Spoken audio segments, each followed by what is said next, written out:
하나님께서 우리에게 이 시간 은혜 주시기를 소원합니다. 우리가 말씀 들을 때에 우리를 실제적으로 깨닫게 하시는 분은 성령이세요. 성령이 우리의 생각 속에 깨닫게 하시고 이해되게 하시고 또 감동을 주시는 분은 성령이십니다. 그래서 우리 모두의 참 스승은 성령이세요. 지난주에 빌립보 교회 유오디아와 순두개에 강한 바울의 권면을 살펴보았습니다. 그래서 그들이 왜 갈등을 하게 되었는지, 갈등을 겪을 때 우리는 어떻게 풀어가야 하는지를 나누었죠. 교회는 다양한 경험을 가진 사람들이 모이는 곳이지만 큰 흐름에서는 모두가 한 마음, 같은 마음을 품은 곳이 교회입니다. 그렇게 될 수 있는 것은 우리 모두의 기준이 동일한 성경을 기준으로 삼고 있기 때문에 큰 흐름에서 한 마음 품는 것이 가능합니다. 그리고 한 마음을 품어야 합니다. 바울은 빌립보 교회의 내부의 중요한 문제를 언급하고 나서 이제는 간략한 겉면으로서 자신의 편지를 점점 마무리해 가고 있습니다. 바울은 본문을 통해서 빌립보 교회 성도들에게 세 가지를 권면하지요. 4절에 보시면 기뻐할 것을 권면하고 5절에서는 너희 관용을 타인들이 알게 하도록 권면하고 6절 마지막으로는 하나님께 아뢰을 것을 권면합니다.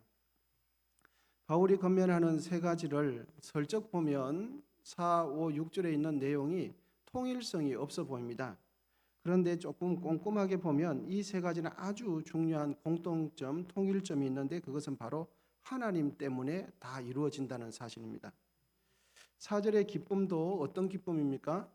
주 안에서 기뻐하는 겁니다. 그리고 5절에서 관용을 베풀어야 하는 이유는 무엇입니까? 누가 가까이 오시기 때문입니까? 주님께서 가까이 오시기 때문이죠. 그리고 염려가 있을 때 어떻게 하라고 합니까? 누구에게 아뢰라고 말씀하십니까? 하나님께 아뢰라고 말씀하죠. 사실 우리의 신앙은 처음부터 끝까지 하나에서부터 열까지 모두가 하나님 때문에 하는 겁니다. 아멘이십니까? 주방에서 하는 일도 누구 때문에 하는 겁니까? 하나님 때문에 하는 거죠. 주보 한 장 안내하는 것도 누구 때문에 하는 겁니까? 하나님 때문에 하는 겁니다. 화장실 청소하는 것도 하나님 때문에 하는 거죠. 교회에 버려진 쓰레기 하나, 휴지 조각 하나 줍는 것도 누구 때문에 하는 것입니까? 하나님 때문에 하는 겁니다. 교회에서 일어나는 모든 일은 하나에서부터 열까지 하나님이 빼면 그것은 신앙이 아닙니다. 만일 하나님과 연관성이 없는 마음으로 교회 다니고 하나님과 관계되지 않는 행동을 한다면 그것은 신앙이라고 말하기가 어렵습니다. 이제 구체적으로 본문에 나타난 바울의 권면 세 가지를 하나씩 살펴보도록 하겠습니다. 첫째, 바울은 주 안에서 기뻐하라라고 권면을 하고 있죠. 바울은 기뻐해야 할 이유와 조건을 뚜렷하게 제시를 하는데 그 조건은 무엇입니까? 주 안에서 기뻐하라라고 말합니다. 사실 오늘 본문에서 주 안에 기뻐하라라고 말씀이 기록되어 있지만 오늘 본문뿐만 아니라 1장 18절, 2장 18절, 3장 1절에도 기뻐할 것을 강조한 바가 있습니다. 그런데 앞서서 언급했던 그 구절에는 빠진 내용이 오늘 본문 4장 4절에서는 하나 추가된 내용이 있는데 그것은 바로 항상이라는 이 부사가 추가되었습니다. 그래서 주 안에서 항상 어떻게 하라고요? 기뻐하라 라고 기록하고 있는 것입니다. 바울이 빌립보 교회에서 주 안에서 기뻐하라라고 권면했던 이유는 그냥 기쁘게 하라라고 이해하기보다는 그 문맥의 흐름 가운데서 왜 기뻐하라고 했는지 그 문맥을 이해하는 것이 도움이 될 듯합니다. 그래서 그 문맥은 바로 주 안에서 기뻐하지 않는 자들이 있었기 때문입니다. 무슨 말이냐 하면 주를 기뻐하라라는 이 말을 그러니까 주님 때문에 기뻐하지 않는 사람들이 있었습니다. 그래서 주님 밖에서 기뻐하는 사람들이 있었죠. 어디 교회 안에요? 빌립보 교회 안에. 신앙생활을 하는데 기뻐하기는 하는데 누구 밖에서 기뻐합니까? 주님 밖에서 기뻐하는 신앙생활을 하는 겁니다. 그래서 그들은 주님 밖에서 신앙생활을 하는 그들은 누구인가 하면 자신이 갖춘 외형적인 의식과 형식, 자신이 물려받은 혈통이나 인맥을 통해서 자신이 마치 훌륭한 신앙인인 것처럼 다른 사람들과 비교해 봤을 때 내가 외형적인 갖춘 조건이 훌륭하기 때문에 내 신앙이 우월한 것처럼 그렇게 자신이 가진 것을 바라보면서 기뻐하면서 신앙생활을 하는 사람들이 있었거든요. 그래서 그런 사람들이 지난번에 한 달 전쯤에 율법주의적인 사고를 살펴보았지 않습니까? 그런 표현과 연관해서 유대주의적인 신앙 사고를 가진 사람들입니다. 그래서 내가 이것 했으므로 나는 이러한 자격 조건을 갖추었어. 나는 이런 것도 하나도 어기지 않았어. 그리고 나는 혈통이 유대인 혈통이야. 이러면서 주님 밖에서 기뻐하는 신앙생활을 하고 있었거든요. 그래서 바울은 그러한 맥락 가운데서 누구 안에서 기뻐하라고 말씀하십니까? 주 안에서 기뻐하라고요. 주 안에서 기뻐하라 이 말을 바꾸면 주님을 기뻐하라 이렇게 되는 겁니다. 빌립보 교회 안에는 주님을 기뻐하지 않고 자신이 세상에서 갖춘 외형과 형식과 절차와 율법을 가지고 자신이 행한 것을 가지고 기뻐하는 사람들이 많았거든요. 그래서 사도 바울은 그러한 교회 상을 알고 자신은 감옥에 있으면서도 누구 안에서 기뻐하라고 편지를 쓴 것입니까? 주 안에서 기뻐하라. 그런데 오늘 본문에서는 아까 하나 더 추가되고 삽입된 것이 있다고 말씀드렸죠. 바로 항상, 주 안에서 항상 기뻐하라라고 말씀드린 것입니다. 여러분, 항상이라는 것은 우리 교우님들께서 너무 잘 아시는 대로 늘이라는 뜻이지요. 그런데 이 항상을 이렇게 표현해 볼 수도 있습니다. 어떠한 상황에서도, 항상을 조금 더 구체적으로 표현하면 어떠한 상황에서도 기뻐하라 이렇게 되는 겁니다. 그래서 바울은 권면하기를 어떠한 상황에서도 기뻐하라라고 말씀하고 있는 것이죠. 여러분, 사실 어떠한 상황에서도 기뻐한다는 거 어렵습니까? 쉽습니까? 참 어려운 이야기고 원론적으로는 맞는 말인데 참 쉽지 않은 이야기죠. 그런데 성경은 우리에게 뭐라고 말씀하고 있습니까? 상황을 봐서 기뻐하라고 말씀하십니까? 아니면 항상 기뻐하라고 말씀하십니까? 항상 기뻐하라. 어떠한 상황 가운데서도 기뻐하라라고 말씀하십니다.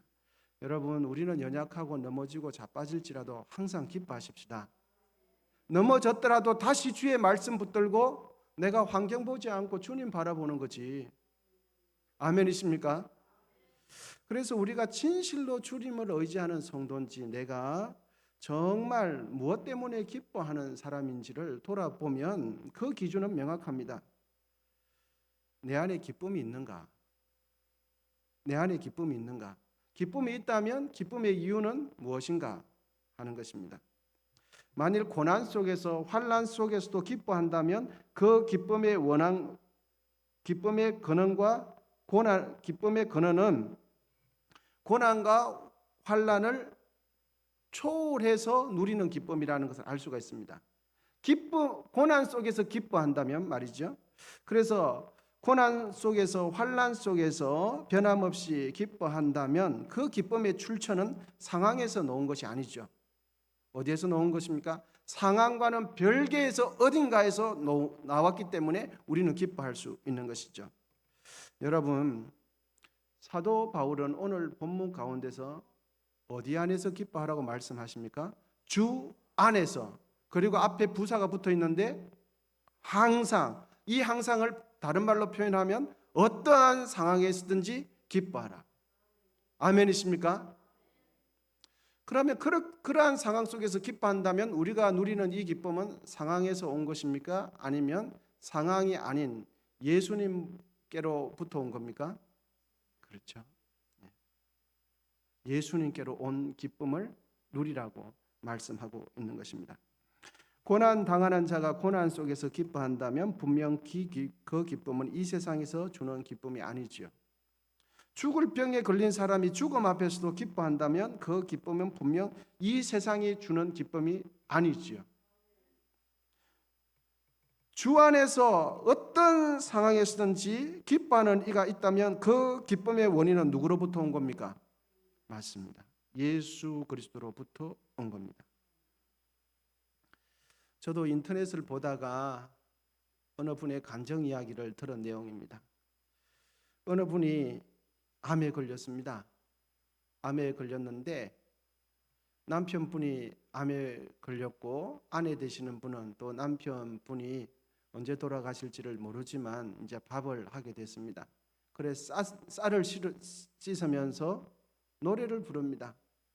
남편은 곧 돌아가실 텐데 부부 내외가 예수님 찬양하면서 주 안에 있는 나에게 땅 근심이 있으랴. 여러분, 이제 곧 질병으로 죽을 텐데 기쁨이 왜 이렇게 충만한 겁니까? 어디서 오는 기쁨입니까? 맞습니다. 질병을 뛰어넘는 주님으로부터 오는 기쁨을 누리는 것입니다. 사도 바울은 그래서 주 안에서 항상 기뻐하라고 말씀하고 있는 것이죠. 여러분, 어떠한 상황에서든지 기뻐하는 이들이 있다면 그분은 진짜 예수 믿는 사람이죠. 정말 예수 그리스도를 믿는 분이죠. 교회는 다니시는데 예수님으로부터 오는 기쁨을 누리지 못하는 교인분들이 계십니다. 교회는 오시는데, 그래서 교회에 오시면 어떤 기쁨을 누리는가 하면 내 뜻대로 되는 기쁨을 누리는 거예요. 내 뜻대로 되는 기쁨. 주님하고는 상관없이 교회 안에서 내가 말을 해서 그 뜻이 결정이 되는 그 기쁨을 누리는 거예요. 여러분, 그런 기쁨은 주님 밖에서 누리는 기쁨이 되는 겁니다. 우리 모두는 주님 안에서 기쁨 누리시기를 축복합니다. 그래서 인간적으로는 도저히 기뻐할 수 없는 그 상황 속에서 기뻐한다면 변함없이 그분은 환경과는 별개로 예수 그리스도로부터 오는 기쁨을 누리고 있는 것이죠. 여러분, 성도만이 누릴 수 있는 기쁨이 주 안에서 누리는 기쁨입니다. 아멘이십니까? 성도 가슴 속에 있는 이 기쁨은 세상이 빼앗아 갈 수 없습니다. 아멘이십니까? 절대로 못 뺏어가요. 질병이 와도 못 뺏어갑니다. 가난해도 못 뺏어가요. 죽음 앞에 있어도 성도 가슴 속에 있는 이 기쁨은 못 뺏어가요. 그런데 물질로부터 온 기쁨은 뭐가 사라지면 기쁨이 사라집니까? 물질이 사라지면 기쁨이 사라져요. 세상의 것을 취해서 누리는 기쁨은 내가 취한 이것이 사라지면 내 기쁨도 사라져요. 그런데 성도가 진짜 누려야 할 기쁨은 예수님으로부터 누리는 기쁨이에요. 여러분, 예수님이 큽니까? 세상이 큽니까? 예수님이 크죠. 그래서 예수님께서 주신 가슴 속에 주신 그 기쁨은 세상이 빼앗아가지 못합니다. 여러분, 그 기쁨을 누리게 되시기를 축복합니다. 그래서 사도 바울은 4절에서 주 안에서 항상 기뻐하라고 말씀하신 거죠. 여러분, 오늘부터 기뻐하시기로 결단하십시다. 기뻐하시기로 결단하면 기쁨이 찾아옵니다. 그 결단은 세상으로부터 조건에서 오는 기쁨이 아니라 예수 그리스도 때문에 무조건 기뻐하리라 라고 마음먹으면 이 기쁨은 세상의 조건이 뺏어갈 수 없어요. 두 번째, 본문을 통해서 바울이 권면하는 두 번째는 너희 관용을 모든 사람에게 알게 하라라고 5절에서 권면하고 있습니다. 관용은 너그러움을 뜻하는 단어죠. 불의에 대해 불의로, 동일한 불의로 대하지 않고 오히려 선으로 대갚고 의를 행하는 것이 관용이 되죠. 관용은 온유한 태도이며 온유한 마음입니다. 자신을 공격하고 비난한 자들을 온유한 태도로 대해주는 것이 관용이죠. 어떻게 이런 반응과 태도를 보일 수 있겠습니까? 나를 비난하고 공격하는 자들에게 맞대응하지 않고 온유한 태도로 일관하는 것, 결코 쉬운 일이 아닙니다. 참 말은 쉬워도 정말 쉬운 일이 아니죠. 여러분, 온유와 간용 제가 말씀드리고 있는데 혹시 떠오르는 성경 구절이 있지 않으십니까? 그것은 바로 나는 마음이 온유하고 겸손하니 나의 멍에를 메고 내게 배우라. 그리하면 너희 마음이 쉼을 얻으리니. 그렇습니다. 예수님의 마음이 온유입니다. 예수님의 마음이 관용이지요. 예수님은 죄 없는 자신을 사람들이 조롱하고 학대하며 마침내는 십자가에 매달려서 그 잔인하게 못을 박습니다. 그런데 예수님께서는 십자가 위에서 자신을 못 박는 자들을 향하여 어떻게 기도합니까? 그들을 향하여 저주하거나 욕하지 않고 오히려 그들의 죄를 용서해 달라고 기도하세요. 여러분, 할 수만 있다면 우리도 이렇게 되기를 기원드립니다. 예수님은 죄 없는 자들을 향하여, 죄 없는 자들이 자신을 향하여 칼을 들이댈 때 저주하지 않고 욕하지 않고 그 자를 향하여 주님, 저들을 용서해 주십시오 라고 기도했다는 것이죠. 5절에서 바울은 권면하기를 너희 관용을 누구에게 알게 하라고 말씀합니까? 모든 사람에게. 우리가 관용을 보여줄 대상은 누구입니까? 모든 사람이 되는 거죠. 나와 가까운 사람, 나의 가족, 나의 자녀, 나의 부모님, 나의 형제, 친척, 더군다나 나와 마음의 코드가 잘 맞는 사람, 여러분 어떻게 관용으로 대해주기 어렵습니까? 쉽습니까? 예, 너무너무 쉬워요. 관용을 베풀어 주는 것이 참 행복합니다. 나랑 마음의 코드가 맞을 때. 그러면 오늘 본문에서는 관용을 베풀 때 누구에게 관용을 베풀으라고 말합니까? 모든 사람이에요. 나랑 마음의 코드가 맞거나 이런 사람이 아니라 모든 사람에게. 그렇다면 우리는 왜 모든 사람에게 관용을 베풀어야 하는가? 그 힘든 일을 왜 해야 하는가 하는 것이죠. 여러분, 왜 모든 사람에게 관용을 베풀기 위해서 우리는 힘써서 노력해야 할까요? 그것은 이것 때문입니다. 그렇게 함으로써 우리가 세상 사람들과 다른 하나님의 자녀라는 것이 입증이 되기 때문입니다. 아멘이십니까? 세상 사람들도 똑같이 자기와 마음이 맞는 사람에게는 어떻게 합니까? 예, 과잉친절까지 합니다. 과잉친절. 여러분, 세상 사람들도 관용을 베풉니다. 어떤 사람에게요? 나랑 마음이 맞는 사람에게, 나랑 의지와 같은 사람에게, 나랑 생각이 노정 같은 사람에게 관용 베풀기를 기뻐합니다. 그런데 오늘 성경에서는 모든 사람에게 관용을 베푸라. 세상 사람들이 하지 않는 그 관용 베푸는 일에 도전하라고 말씀하시는 거죠. 왜 그러냐? 그렇게 할 때 우리가 하나님의 사람인 것이 입증이 되기 때문입니다. 마음에 맞지 않는 사람에게 관용 베푸는 것, 나와 갈등이 있는 자에게 변함없이 친절하게 대해주는 것, 자신을 부인하지 않으면 한 발자국도 앞으로 갈 수 없습니다. 관용 베푸는 것이. 그러므로 자신을 부인한다는 것은 곧 예수님을 따라가는 것이 되지 않습니까? 그러면 예수님을 따라가는 사람은 누구의 제자가 됩니까? 예수님의 제자가 되죠.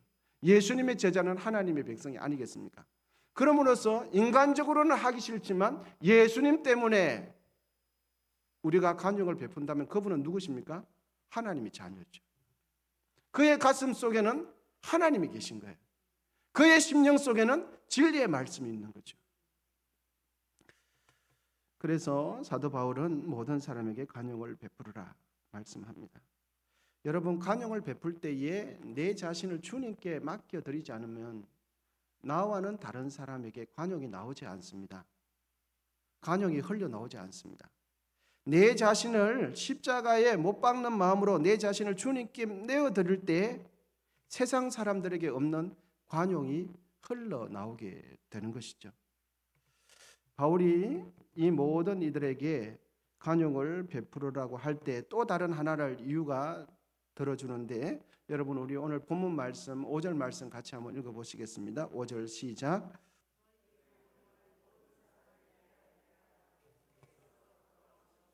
아멘. 우리가 왜 관용을 베풀어야 하는가? 누가 가까우시기 때문이에요? 주께서 가까우시기 때문입니다. 여러분, 여기서 가깝다라는 것은 장소적으로도 가깝다는 의미가 있지만 시간적으로도 가깝다는 의미가 더 깊습니다. 그래서 주님께서 재림에 오실 날이 점점점 다가 있다라는 것이죠. 우리 주님께서 우리 주님을 만날 날이 문 바로 앞에 있다. 문 하나만 열면 주님 만난다. 아주 가깝다는 것이죠. 주님께서 오실 날이 시간적으로 임박해 있다는 것을 말씀해 주고 있습니다. 우리가 모든 사람에게 관용을 베풀어야 할 이유는 주님의 때가 멀지 않았습니다. 여러분, 예수님 만날 날이 그렇게 멀지 않았습니다. 우리에게 관용을 베풀 기회가 아직도 많이 있다고 생각하고 우리에게 시간이 많이 있다고 생각하면 우리는 관용 베풀기에 매우 인색합니다. 왜? 지금은 관용 베풀기가 싫어요. 내 마음이 불편하기 때문에, 상대가 믿기 때문에, 그리고 나중에 봐서 나중에 은혜 주시면 그때 하지라는 마음이 우리에게는 있습니다. 하지만 여러분, 우리의 인생에 관용을 베풀 수 있는 기회가 오늘이 마지막이라고 한번 생각해 봅시다. 오늘이 마지막이다 라고 생각해 보시면 모든 이들에게 관용 베푸는 것이 어렵겠습니까? 쉽겠습니까? 매우 쉽습니다. 오늘이 마지막이에요. 오늘이 내가 상대방에게 친절을 베풀고 관대하게 대해줄 수 있는 오늘 이 시간이 지나면 내 인생 사라진다고 생각하면 품지 못할 사람 아무도 없습니다. 만일 예수님이 내일 재림하게 된다 생각해 보십시다. 여러분, 예수님께서 이 땅에 오시는 날이 우주적인 종말이 내일이다. 우리에게 남겨진 시간은 오늘 밤과 내일 하루 24시간밖에 없다라고 가정해 본다면, 이 가정을 우리가 진실로 믿는다면 여러분, 내가 이해 못할 사람 있겠습니까? 없죠. 내가 용서 못할 사람 있겠습니까? 없습니다. 내가 관용 못할 사람 있겠습니까? 단 한 사람도 없을 겁니다. 오히려 그동안 내가 적극적으로 이해하려고 노력하지 않은 것이 미안해질 것입니다. 그동안 내가 이해하지 못해서 미안해, 이 말하기 바쁠 겁니다. 우리에게 남겨진 시간이 하루밖에 없다면, 저 사람만큼은 도저히 이해할 수 없어, 저 인간은 관용을 베풀 가치가 없어 라고 생각될 때, 여러분, 그때 우리가 누구를 기억해야 합니까? 주님의 재림이 임박했다는 것을 기억하십시오. 주님이 바로 내 옆에 계신다는 것을 잊지 마시기를 바랍니다. 그러면 모든 사람에게 관용 베푸는 것이 훨씬 쉬워지고 가능해지게 되는 것입니다. 여러분, 우리에게 관용 베풀 시간이 많이 남아 있는 것처럼 보이지만 그렇지 않습니다. 왜냐하면 우리의 인생은 아침 안개와 같지 않습니까? 그리고 덜풀의 꽃과 같지 않습니까? 우리의 인생은 쏜 화살과 같지 않습니까? 여러분, 30년 전만 해도 얼마나 젊으시고 예쁘셨습니까? 그런데 30년이 어느새 다 지나가 버렸습니다. 우리에게 남은 시간이 얼마가 있을 것 같습니까? 30년이 있을 것 같습니까? 20년이 있을 것 같습니까? 지나온 세월보다 더 빨리 가지 않겠습니까? 그러니까 우리에게 남은 시간이 결코 많지 않다는 것을 우리가 느낄 수 있는 것이죠. 그러므로 여러분, 관용 베푸시기를 아까워하지 마시고 지금 관용을 베풀게 되시기를 축복합니다. 예배 시간이긴 하지만 옆에 분에게 사랑합니다 이렇게 한번 인사하겠습니다. 사랑합니다. 네.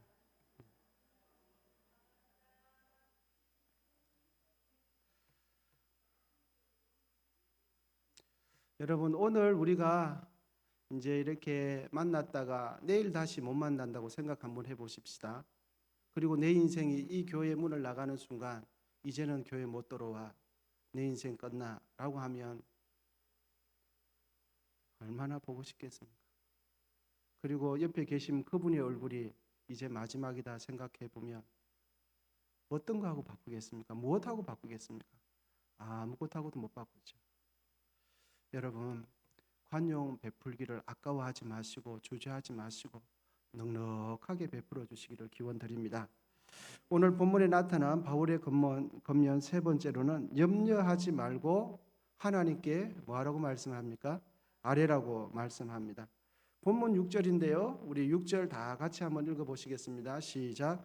아무것도 염려하지 말고 다만 모든 일에 기도와 간구로 너희 구할 것을 감사함으로 하나님께 아뢰라. 아멘. 6절에서 하나님께 아뢰는 것에 대한 다양한 표현들이 있지만 이 6절이 의도하는 것은 기도하면 하나님께서 들어주신다라는 그런 초점으로 이것이 기록되었다기보다는 어려움이 있을 때 하나님께 맡겨야 한다라는 것이 이 초점입니다.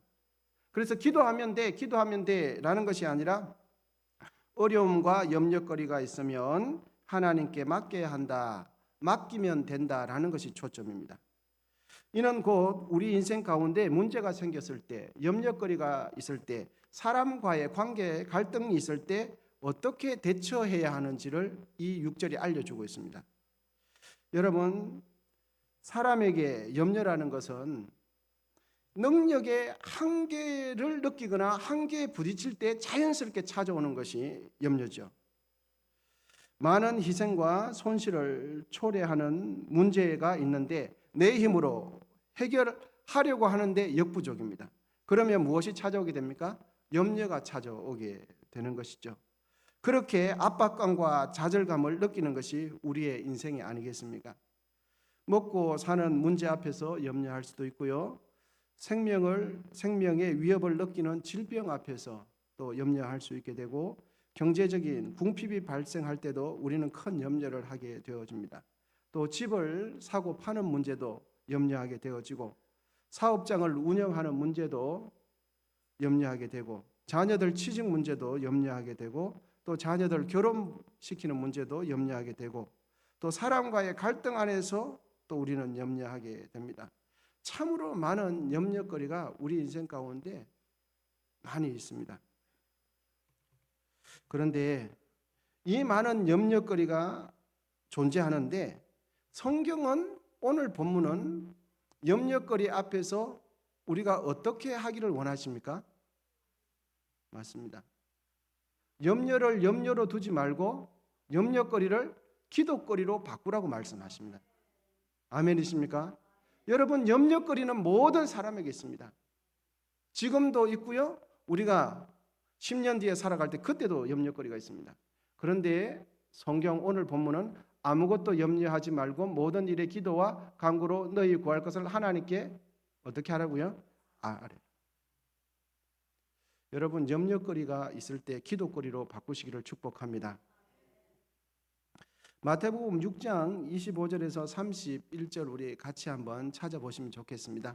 마태복음 6장 25절에서 31절인데요. 같이 한번 찾아보시면 좋겠습니다.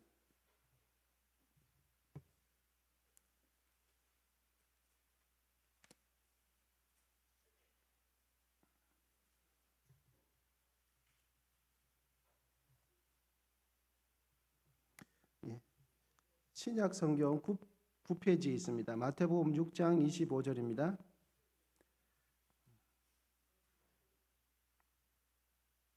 성경은 우리가 염려 속에 살아가는데 염려에 대해서 어떻게 말씀해 주시는지 오늘 본문에 기록되어 있는데 마태복음 6장 25절입니다. 제가 25절 읽겠습니다. 그러므로 내가 너에게 말하노니 목숨을 위하여 무엇을 먹을까 무엇을 마실까 몸을 위하여 무엇을 입을까 염려하지 말라. 목숨이 음식보다 중하지 아니하며 몸이 의복보다 중하지 아니하냐. 26절 같이 읽으시겠습니다. 시작. 공중의 새를 보라. 심지도 않고 거두지도 않고 창고에 모아들이지도 아니하되 너희 하늘 아버지께서 기르시나니 너희는 이것들보다 귀하지 아니하나. 27절 다 같이 한번 읽으시겠습니다. 시작. 너희 중에 누가 염려함으로. 아멘. 여러분, 염려한다고 키가 큽니까? 안 크죠. 그리고 머리가 백발이라면 염려한다고 검은 머리로 바뀝니까? 아니죠. 그래서 성경은 말하기를 염려하지 말고 오늘 본문은 어떻게 하라고 하십니까? 기도하라고 말씀하십니다. 여러분, 염려한다고 되는 일은 아무것도 없습니다.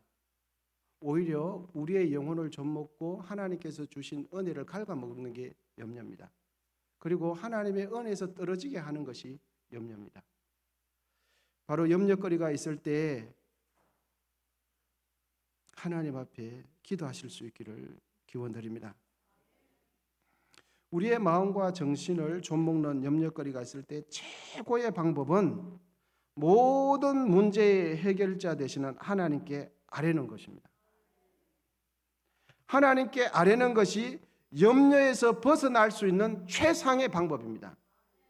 끊임없이 우리는 생각에 꼬리를 물고 꼬리를 물면서 늘 머리가 복잡합니다. 무엇을 해도 염려가 계속 따라다닙니다.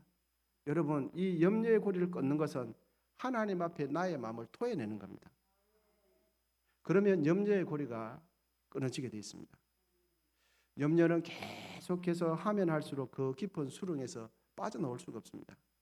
그리고 생각이 많으신 분들은 늘 머리가 지끈지끈하고 두통이 있는 것이죠.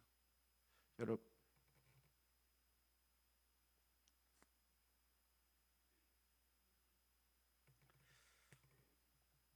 그리고 기도한 뒤에는 하나님께 기도했다면 그 기도한 뒤에는 모든 것을 하나님께서 협력하여 선을 이루신다는 것을 믿으시면 됩니다. 기도하고 염려하실 필요 없습니다. 기도하면 어린아이처럼 하나님께 맡겨드리면 됩니다. 그리고 기도할 때는 믿음을 가지고 진실한 마음으로 기도하시면 됩니다. 신실한 하나님은 작은 기도라 할지라도 물리치시는 법이 없습니다. 외면하시는 법이 없으십니다. 또 하나님은 아무리 큰 문제라고 할지라도 우리가 기도하면 능히 그 문제를 해결해 주십니다. 문제는 염려가 찾아올 때 염려를 염려로 두기 때문입니다. 염려가 찾아올 때 바로 기도거리로 만드시기를 기원드립니다. 기도하면 그 염려는 내 문제가 아니라 누구의 문제가 됩니까? 하나님 문제가 되는 거예요. 그런데 기도하지 않으면 그 문제는 누구의 문제에서 머물게 됩니까? 내 문제가 되는 거예요. 오늘 본문을 통해서 우리는 바울의 권면 3가지를 살펴보고 있습니다. 이제 말씀을 정리하도록 하겠습니다. 첫 번째로는 주 안에서 항상 기뻐하라. 항상 기뻐하라라는 이 말은 주님 때문에 기뻐하라는 말입니다. 가난해도 병들어도 또 가진 것이 없어도 하는 일이 잘 되지 않아도 우리의 기쁨은 누구 때문에 기뻐합니까? 주님 때문에 기뻐하는 거죠. 여러분, 주님 때문에 기뻐하십시다. 그리고 두 번째로는 너희 관용을 모든 사람에게 알게 하라고 말씀하십니다. 나와 마음이 통하고 내 눈에 사랑스러운 사람이 어디든지 있지요. 또 내가 이해해 주고 싶은 사람이 있습니다. 내가 사랑해 주고 싶은 사람이 있어요. 그런 사람들에게만 관용을 베풀 것을 말씀하시지 않고 그런 관용은 이 세상에서도 하나님 안 믿는 사람들 사이에서도 관용이 일어납니다. 그런데 오늘 본문에서는 모든 사람에게 관용을 베푸르라 말씀하고 있죠. 왜 그렇습니까? 그것이 내가 예수 믿는 사람이라는 것을 입증하고 또 예수님께서 아주 가까이 계시기 때문입니다.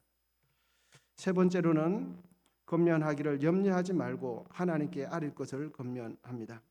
인생을 살아가면서 문제없는 사람, 염려거리 없는 사람은 단 한 사람도 없습니다. 여러분, 염려거리가 있을 때마다 그 염려를 기도의 보자기에 다 싸시기를 바랍니다. 기도의 보자기에 다 담으시기를 기원드립니다. 하나님은 우리의 작은 신음 소리까지 들으시고 응답하시는 분이십니다. 무슨 일을 만나든지 어떤 염려거리를 만나든지 문제에 짓눌리지 마시고 그것을 기도로 풀어내시기를 기원드립니다. 그리하여서 문제 속에서 하나님의 기쁨을 누리고 문제 속에서 관용을 베풀고 문제 속에서 기도로서 우리의 인생을 살아내시고 승리하시는 우리 모두 되시기를 주의 이름으로 축원드립니다. 기도하겠습니다. 오 주님, 오늘 본문을 통해서 우리가 일상 속에서 왜 기쁨을 누려야 하는지 깨닫게 하시니 감사합니다. 우리가 왜 모든 이들에게 관용 베풀기를 주저하지 말아야 하는지 깨닫게 하시니 감사합니다. 우리가 염려와 문제거리가 있을 때 왜 그것을 하나님께 아뢰야 하는지를 깨닫게 하시니 감사합니다. 고난과 환난 속에서도 웃을 수 있는 여유와 기쁨을 우리에게 더욱 부어주시고 이 기쁨을 세상에게 마귀에게 뺏기지 않도록 도와주옵소서. 예수님의 이름으로 기도하옵나이다. 아멘.